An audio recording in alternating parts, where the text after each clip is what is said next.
Installing Gyprock Plasterboard and cornice is easier than you might think, whether it's fixing a hole or installing a whole ceiling. The Gyprock DIY video series will show you everything you need to know to complete the project like a professional. In the first video, we'll take you through the basics that'll help you work out the best board to use and how to measure up and order what you need. So what is Gyprock Plasterboard? It's an internal wall and ceiling lining board or sheet made by encasing a gypsum core in a heavy-duty lining paper, making it strong, easy to handle and quick to install. Gyprock is very versatile and can be used to create stunning architectural features like niches, bulkheads and even coffered ceilings. The sheets are glued and nailed or screwed directly to the wall framing or ceiling joists. Then the recessed edges where the sheets meet are set with joint tape and 3 coats of compound to create a smooth, uniform surface ready for painting.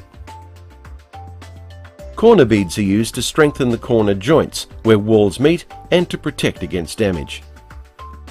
Cornice is used to cover the junction between the walls and the ceiling and provide a decorative feature to complement your style. The name Gyprock has become synonymous with plasterboard, and Gyprock manufactures a range of plasterboards to cater for different performance needs. Gyprock's standard 10mm plasterboard is the cost-effective wall lining board for most rooms in the house, also available in a 13mm thick board.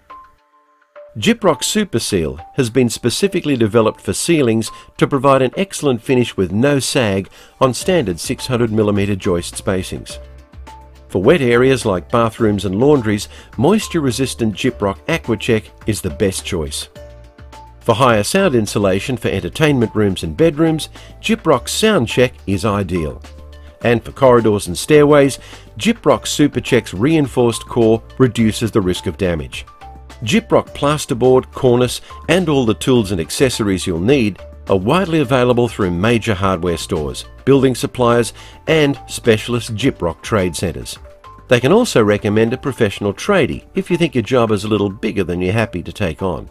To find your nearest outlet, check out the store location finder on the website gyproc.com.au. Okay, now we're ready to work out how much Gyprock plasterboard you'll need for your project.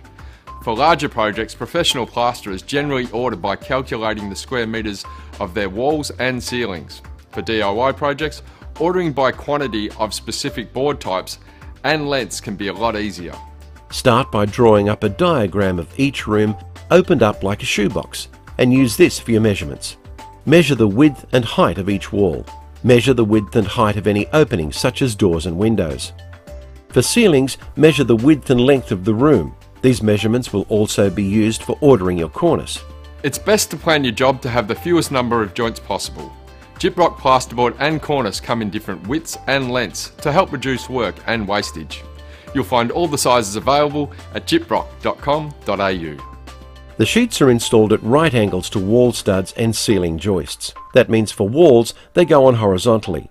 For wall heights up to 2.4 metres, you'll use 2 1200mm wide boards. And for wall heights between 2.4 and 2.7 metres, you'll install 2 1350mm wide boards. This setout will cover the area with a single horizontal joint. If you'll be installing Gyprock cornice and standard skirting, then stick with the RE board, which has recesses on both long edges. If you're thinking of square setting your ceiling, or you plan on very narrow skirting, then RE SE with one recessed edge and one square edge may be a better choice. To minimise butt joints, choose a board length which is at least the width of your wall.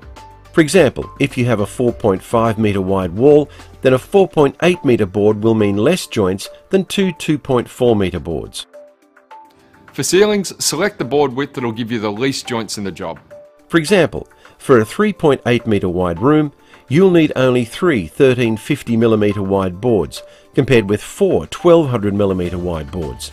For your ceiling board length, use the same thinking as for walls. If you plan to square set your ceiling, you'll need to make sure you have a square cut edge at the wall. Now you can list your different board requirements. It's a good idea to order around 10% extra in case of mistakes during installation. If you're unsure about your requirements, simply take your measurements along to a Gyprock plasterboard supplier. They'll help you calculate what you need.